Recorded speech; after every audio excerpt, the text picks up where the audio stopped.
Hi, Virgo. Welcome to a reading on Jupiter's transit through the sign of Capricorn from December 2nd, 2019 to December 18th of 2020. I'm Raina. I'm really pumped for you, Virgo, because I've done several of these thus far today, and yours is the one that I think is going to be so much fun and so, just joyous because Capricorn is your fifth house. And the fifth house is the house of pleasure, the house of enjoyment, the house of love, creativity. I was going to say, recreational sex. The house of conceiving children. The house of the business that you own. So, which is, a form of creativity as our children. So that's all connected, by the way. In the universal chart, which determines these characteristics, this house is ruled by Leo. And that makes perfect sense because some of those traits we would associate, maybe all of them, with Leo, a lot of them. And Leo's ruler is the sun, so that is connected to this house, the ruler of this house. And if you think about the sun card in the tarot, it really is probably the most positive card, definitely up there. And so suffice it to say, when you have the planet that in Vedic astrology is called a benefic planet, in other words, like Venus, that sense of bringing good things to people, making life easier, kind of creating, prosperity, and also, I could say abundance and expansion and opportunities and things like that. That's certainly what is happening here. It's the same kind of thing. So this is something where if you've been very serious about some aspect of your life, you do have Saturn in this fifth house now, which is kind of a wet blanket, I would say. And I don't like to put down Saturn influences because I think they can be extremely productive, regardless of what house they're in. However, there's a restrictive quality as well. And Jupiter and Saturn couldn't be any more different in terms of how they express themselves. I made the analogy in another sign for this video series, and I likened Jupiter to Oscar and Saturn to Felix of The Odd Couple, where one is very anal and rigid and perfectionistic, kind of like a Virgo in certain ways, but you know what I mean. And the other one is very kind of loosey-goosey and not really caring too much, and you'd even say kind of sloppy, whereas Jupiter's kind of sloppy and Saturn is very precise. Well, those are qualities that kind of uphold Saturn and kind of diminish Jupiter. Well, we can also say that Jupiter is full of joy and, just positivity, and Saturn can be rather pessimistic, negative, or is it parsimonious? In other words, stingy. Whereas Jupiter can be very generous, almost generous to a fault. So everything has its light and shadow aspects to it. Every sign, every planet, everything that happens to us. So the thing that's interesting that I think is going to be really awesome for you is that Saturn is going to leave the fifth house at the end of March of 2020. And it's about 5 days after the vernal equinox, or the spring equinox in the northern hemisphere, that is in March, and that is when that's the astrological new year, when the sun goes into Aries, which is the first sign in the chart. So that's the new year. So 5 days later, that's happening next year on the 19th, and then 5 days later, we have Saturn going into Aquarius. And so this is going to be for you that sixth house, and this is the house that you rule. So you're going to have Saturn in the house that you rule. Well, Saturn is like very comfortable in the sixth house, like fish to water is to water, because the sixth house is an earth house. And so it's harmonious in terms of what Saturn represents, what its agenda is, what its ambition is, and things like that. And so that makes perfect sense to have Saturn be in that house. It can give you discipline. The sixth house can be your daily routine and schedule. You may find a way to get even more done that you're getting done now through tweaking your schedule, and Saturn can help you maintain the discipline, the persistence to make that happen. But getting back to Jupiter in the fifth house, then Saturn is no longer there, being a wet blanket, not wanting to just party down, or if you meet somebody new and you happen to be single, being, too interested in, is this person a keeper, and not just having fun. I think Virgo people can have a lot of fun. You may be persnickety. If you are a true Virgo person, you appreciated that I just said that. I have a moon in Virgo, the moon in Virgo. And I think that you're the kind of people that really appreciate, if you're going to have pastimes that the fifth house represents, I think that you would appreciate going to the theater, doing something intellectual that can get your mental juices flowing. Jupiter in the fifth house is there also with Pluto. Pluto is in your fifth house. And so there's a lot of heavy hitters actually there right now. Saturn, Pluto, and the South Node. So I would say with the South Node in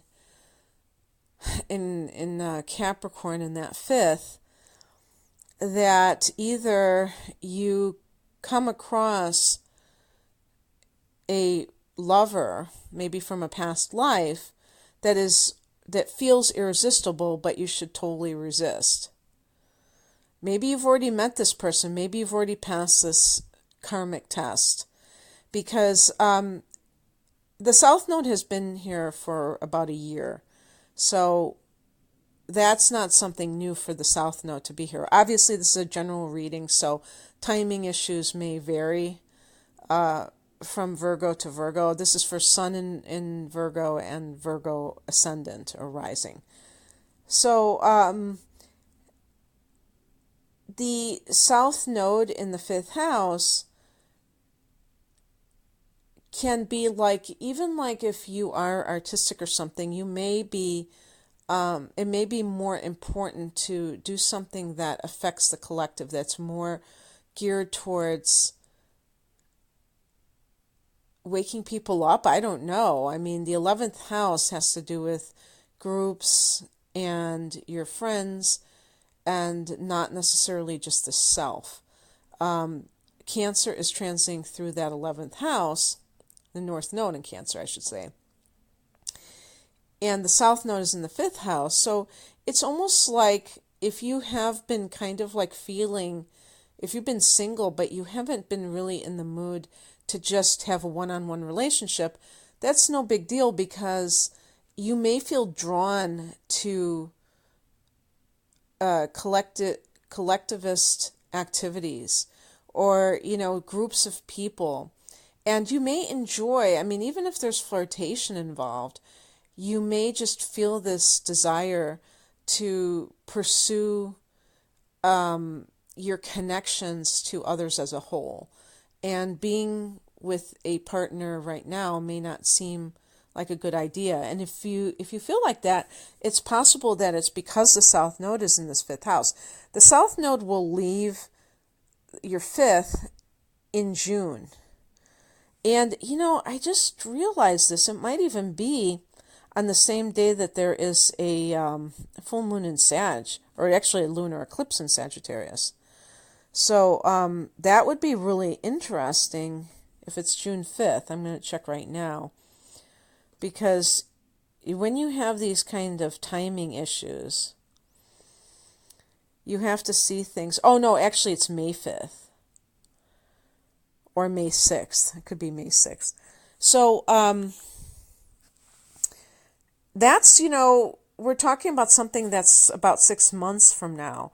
And I would say, especially after that date, that you may really have a desire to just have these one-on-one relationships again. But it's coming from a more laid-back perspective of just having fun.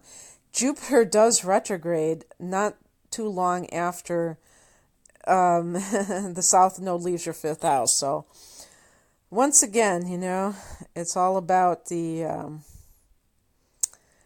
it's one thing after the other here, isn't it? And even Venus retrogrades. Oh boy. Oof. But that can even be something that's related to an old love, if you will. I'm not going to get too involved with those things. Those are for the general readings. But I just wanted to talk about these things because in terms of how they will impact you connected to this Jupiter in the fifth, because, anyone can tell if they know anything about planetary influences that, Saturn and Pluto and the South Node, they even have like a karmic connection. And that can also play into your experiences. If you feel like you're having this experience that you've had before and you don't even know what it is. But there's a sense of there being demands on you in this area. And this being, like with Saturn, a sense of obligation, a sense of something that you have to do. The fifth house being the house of children, you may have had, this is actually something that may have already occurred, where you've had difficulty with your children, or perhaps an obsession, Pluto, with being able to conceive, Saturn, fifth house, and then having some kind of delay or obstacle, whatever you want to call it, with Saturn. And that may have felt very stressful because with Pluto there, it just might be like a burning desire, an obsession to have children. And when Jupiter comes in there, and especially if Saturn leaves, you may actually be able to conceive more easily. Well, unless you're a man. But yeah, so Saturn may be like this karmic influence where you had to still experience some kind of a teachable moment, if you will. I wouldn't even be surprised if some people in the last couple of years, some Virgos, may have even adopted a child because of this Pluto obsession. And that was your karmic debt, if you will. I don't like to talk about karmic debts or anything like that. But I do think in some cases that there may be something, that there may be times in life where you're I don't want to say forced, but if you want something, you first have to do something else. Like you have to fulfill this obligation, and then something else can come through. And that we know that happens sometimes where women will adopt, and then all of a sudden they can conceive, and it's like there's not even necessarily a medical explanation for it because they had tried before. What is it? Well, I think it's energetic. I think that it's almost demonstrating to the universe, I want to love a child. I'm not on an ego trip where it has to be my DNA. And then all of a sudden they're able to do what they set out to do initially, which was having a biological child. So maybe something like that happens. And the other thing, too, is that you may have had power struggles with your kids for some reason, especially, adolescence. That is a big time when that happens. And because Saturn is there as well, it's almost like, how when your child is small, you have a lot of obligations. You have to really spend a long time, you have to spend every waking moment taking care of them, making sure everything's okay. As they get to be a certain age, like especially during the teenage years, they're fairly self-sufficient. But if they're having problems and they're getting in trouble outside of the home, then you are forced to deal with them, whether it's taking them to therapy or having to deal with authorities or of some sort. And that can feel very burdensome. But it's that duty that Saturn in the fifth can mean, where you are bound to your children for some kind of reason. And with Pluto there as well, there could be power struggles. That's what I'm trying to get at, that are causing this. And it's, it's not uncommon in adolescence to have these, this type of dynamic. So enter Jupiter, and it can lighten the atmosphere, and exit Saturn in late March. And then you just have to deal with Pluto. The South Node will be also leaving in May. So then you're just with Pluto for a few more years. And actually, come to think about it, unless there's like some kind of maybe some adverse aspects, you might even see wealth through speculation, through the stock market, which can be fifth house. Jupiter in the fifth can bring like a big payday, but Pluto, there's going to be a couple of conjunctions between Jupiter and Pluto, and in the fifth house, that could be really something. So we're talking about. Actually, I think that the aspect of Venus Pluto is more for wealth. So with Jupiter Pluto in the fifth house, I think that how this could impact you positively, Virgo, is even like through love, this sense of transformation for the better, a sense of meeting somebody that really is influential in your life. And even like connected to children, connected to teaching. Jupiter can be about that, about being a teacher. And the fifth house is children. And Pluto can be that transformational element that really has a profound impact on your life. And I would think logically that this would occur if perhaps this is something that you have wanted to do and maybe you went and did something else. Virgos, I think, make wonderful teachers to begin with, so that isn't such a stretch anyhow. But if you went into a different line of work and you decide to work with children, that could be very helpful, because when whether you're talking about your natal chart or your the transits are occurring through your natal chart, I think that the placement of Jupiter and the sign that it's in should really be looked at, because even though it's not a personal planet, where it shows up in the chart can be very important.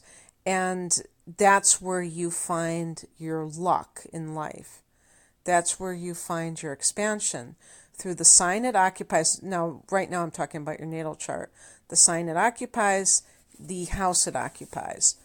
Now, with the natal influence, with the natal Jupiter transiting through a house, we're going to look at what house it's in. And we can also look at what sign it's in terms of how it is unique to that particular sign, with that transit in that house. So because Capricorn is an earth sign, and because you're an earth sign, this is very cooperative, and it's easy to manifest. It's a trine, okay? That's actually the easiest manifestation. So what that means is that whatever you are trying to accomplish is done so with the least amount of effort, okay? But I do want to make it clear that people should not approach astrology as something that is going to happen without you having to lift a finger. There should always be the spirit of self-determination and self-empowerment when it comes to astrology, not fatalism. So anyway,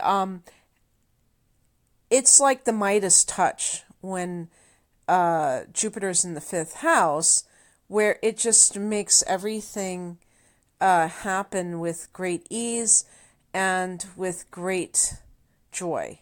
Because the fifth house is joy. It's your inner child, as well as, other children or your children.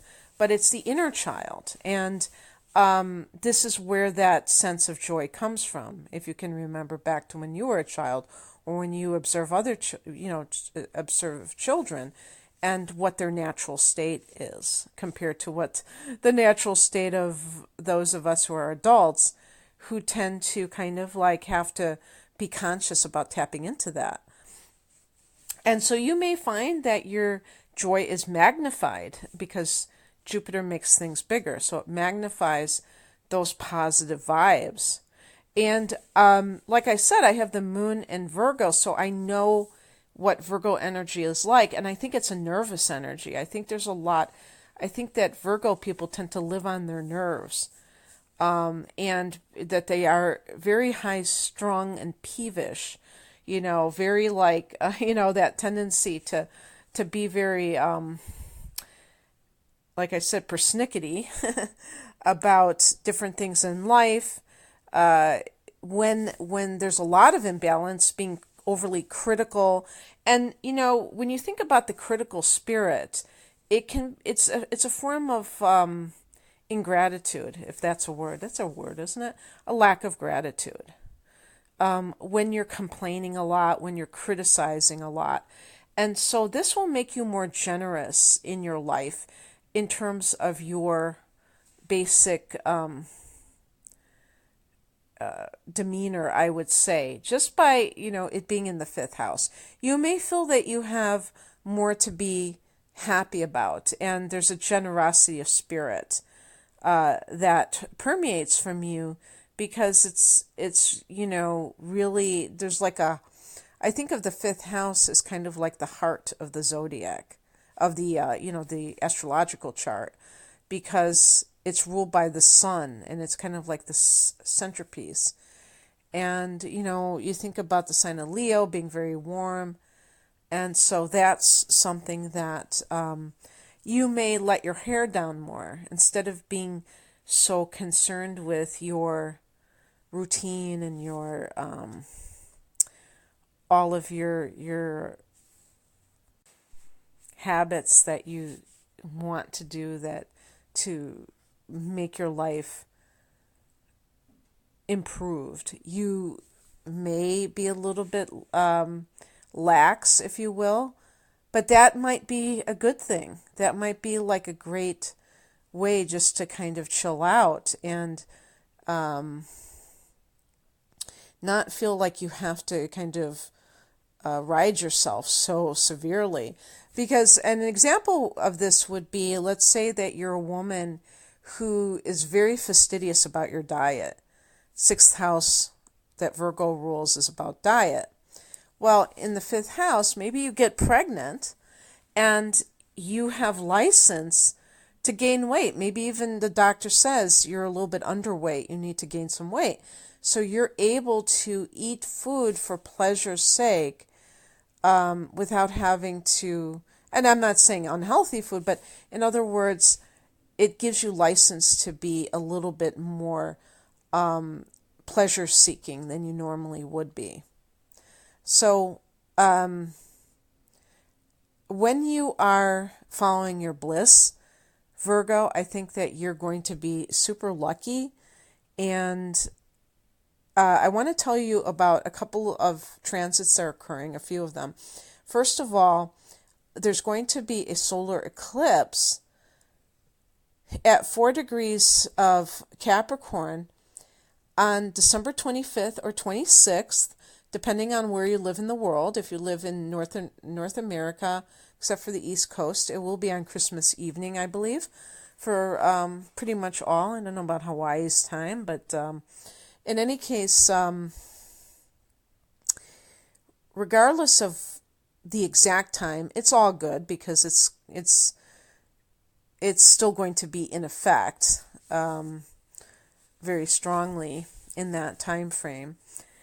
And it's going to be, it's a very powerful new moon. So new beginnings, new seeds planted in that fifth house. But what makes it even more awesome is that you have, I'm not, I haven't taken any notes. So I'm just sitting here on my couch, staring up into space, thinking, oh crap, now what do I say? It's in conjunction with Jupiter. That's where I was going with that. So the new moon in Capricorn at 4 degrees of Capricorn is in conjunction with Jupiter, which is at 5 degrees. So Jupiter goes into Capricorn on December 2nd, and on December 25th or 26th is, at 5 degrees of Capricorn, forming a conjunction with the solar eclipse. I mean, that is very auspicious. And in addition to that, Uranus is there too. Not in a conjunction, but in a trine. Uranus will be at 2 degrees of Taurus. So, not an exact conjunction, but pretty close. And Uranus, when Uranus and Jupiter form a conjunction, that can be winning the lottery. And that's where I was going with that. I was thinking of Pluto. I thought that maybe Pluto could as well, but apparently it's more like Venus and Pluto that produces wealth. Jupiter and Pluto is more of a connection with these higher principles that are also transformative. So there are going to be 2 times in 2020 when there's either an exact conjunction or very close. I'm not going to talk about the first one where it's very close because there are, other dates in the same time frame that I'm talking about. But I don't want to just get too far into it. I just want to say the exact conjunction. The first one, the one that's the exact one the first time, is from March 29th, 2020 until April 5th, 2020. And even those dates around there are going to be like a degree apart. So that still is going to be a conjunction. And it's at 24 degrees when it's exact. And then there's going to be another one in November of 2020 when the 2 planets have gone direct, so they have lost degrees, but they're at the 22 degree mark. I just want to state too that 22 is a master number. I didn't mention that with the other signs. And so we do look sometimes at the degree to see the symbolism or the energy behind that number. And it's a master builder number because it's if you were to reduce it, which you're not supposed to, since it's a master number, it would be a 4. And a 4 is a building number. but this is a master number, so it's at a higher version of that. So from the 8th of November until the 13th of November of 2020, you're going to have yet another exact conjunction between Jupiter and Pluto. Now, this is, albeit when they have gone direct, and in Jupiter's case has not gone back to the degree where, well, I don't know about that. I don't know what degree it retrograded at. Well, I'll have to check on that.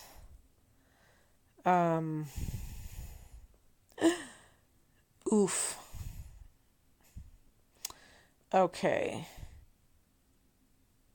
Yeah, because it retrogrades in May at 27 degrees of Capricorn. So, in order for it to get out of its shadow, it has to get back there. But that doesn't mean anything. It's still in direct motion, and with Pluto is, I believe, creating an unshakable confidence in terms of, especially if you are an artist, somebody who is a little bit maybe like in that stage where you want to believe in yourself, but you are not sure. I think that you will get there for sure in 2020. Okay, I think I'll leave it there, Virgo. I hope that you enjoyed this. It sounds really great. I mean, just in general, you may be going to more parties. You may be going to more plays and concerts and things that are artistic but also fun, okay? And just enjoying yourself, having that magnified. If you would like a personal reading, the link to my website is below. I'm at rainamoonAstrology.com. Take care. Bye.